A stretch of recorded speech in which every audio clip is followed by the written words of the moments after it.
responsableng paggamit ng internet at social media, pinaiigting sa Camtinio Elementary School.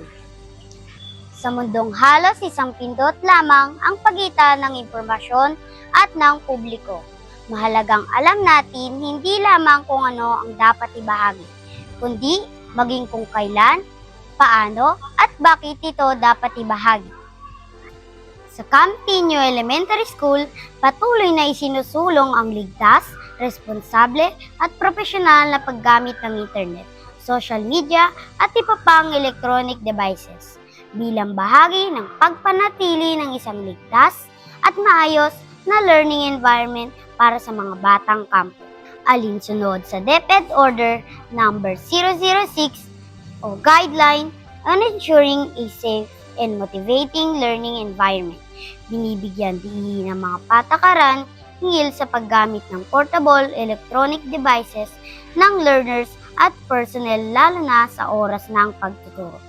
Sa loob ng paaralan, sinasabuhay ng mga gurong kampo at iba pang kawani ang responsableng paggamit ng teknolohiya sa pamagitan ng pagsunod sa tinakdang oras at layunin ng paggamit ng mga electronic device.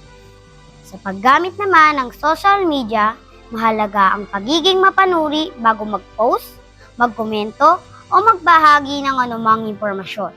Iniiwasan ang pagpapakalat ng hindi berbikadong balita, maling impormasyon, chismis o anumang nilalamang maaaring makasira sa dignidad ng ibang tao at sa pangalan ng institusyon.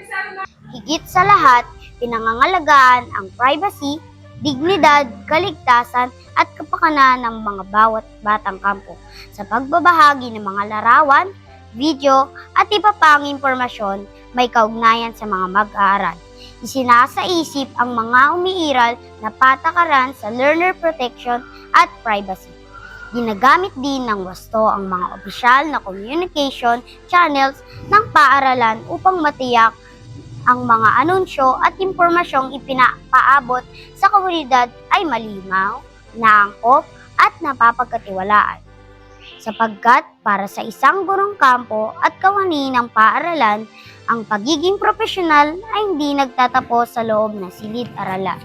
Kasama rito ang bawat salita, larawan, komento, at impormasyong inilalabas sa digital na mundo.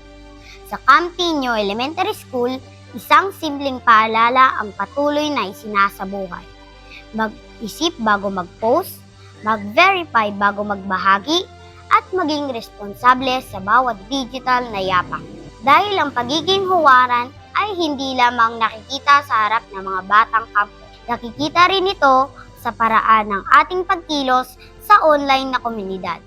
Kasama ang buong CTES Media Team sa pangungunan ni Principal 4, Dr. Trinidad G. Beltran.